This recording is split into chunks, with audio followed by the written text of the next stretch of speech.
You didn't lose your job because you weren't good enough. You lost it because the market changed. And if you're a programmer, that actually gives you an advantage if you know how to use it. My name is Michael Dugan. For over 20,000 hours, I've trained people to perform under pressure in rapidly changing markets. I'm the author of Turning Snowflakes into Diamonds, and I help people turn pressure into power in the age of AI. Right now, the labor market is shifting under the weight of automation and artificial intelligence.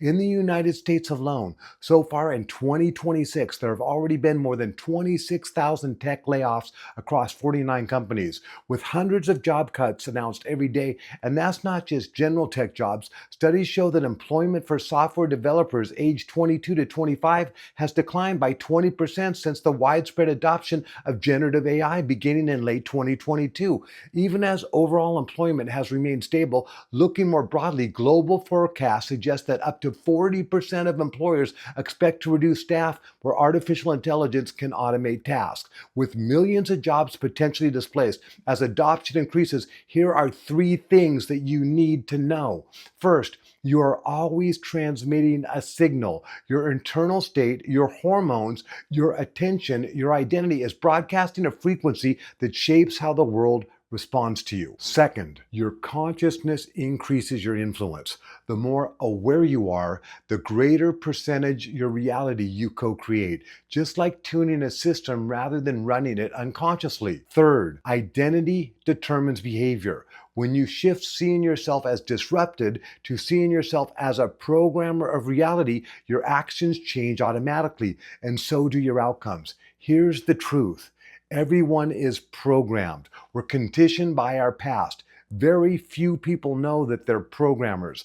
And if you identify as a programmer, you already have the mental model to understand this faster than most. As a programmer, you understand systems, rules, inputs and outputs, cause and effect. You know small changes in code can create massive changes in results. Reality works the same way. The problem is most people are running unconscious programs. Fear, scarcity, anger, victim identity. They're emitting fear, they're broadcasting scarcity, and they wonder why the same outcomes keep showing up in their lives. You don't just write code, you debug the system, you optimize the outcome, which means this matters. You're not just a programmer of software, you're a programmer of reality, whether you realize it or not. So take a moment right now and check in with yourself. What's your internal state? Is it skepticism? Are you curious? Are you feeling anxious? Is it discouragement? Because whatever state you're in is driving your hormonal chemistry. Your hormones shape your emotional vibration, and that emotional vibration is what you're transmitting into the world. When you rewire yourself, what you're really doing is changing your transmission. Right now, after AI-driven disruption, that distinction matters more than ever. Every human being I train agrees on one thing. They are co-creating the reality. The only real question is, what percentage? And here's the key. The more conscious you are, the greater the percentage becomes. So once you accept that you are co-creating your reality, two things follow. First, you want to get better at it. Secondly, you want to increase that percentage so that you're consciously creating instead of unconsciously reacting. That's where identity matters. Instead of identifying as someone who used to be a programmer, identify as what you actually are, a programmer of reality. Because when you change the identity, the behavior follows.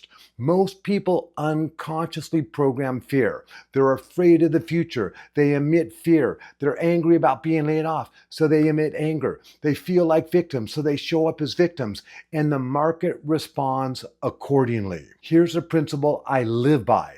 With consciousness comes capabilities. The more conscious you are, the more capabilities you have. The better you create. When you're unconscious, you react, and when you're conscious, you design. Programmers are uniquely equipped to understand that difference. So ask yourself this honestly. What was your internal state before you got laid off? Were you calm and confident, or anxious and waiting to get fired? That's the writing on the wall. That feeling wasn't random. It was feedback from the program that you were already running. And here's the good news. Just like code that can be debugged, You can become aware of what you're unconsciously programming and start choosing something different. Not by pretending, not by positive thinking, by managing your internal identity and your hormonal state, your emotions and your vibration, and how you show up to the market. When that changes, opportunities appear that didn't exist before. You stop chasing validation, you stop leaking desperation, and you start creating leverage. That's the difference between collapse and transformation. You spent years learning how to program code. Now it's time to learn how to program yourself so you can stay valuable in a world disrupted by AI. If this resonates with you, subscribe. This channel is about turning pressure into power and helping you adapt consciously. Be a diamond.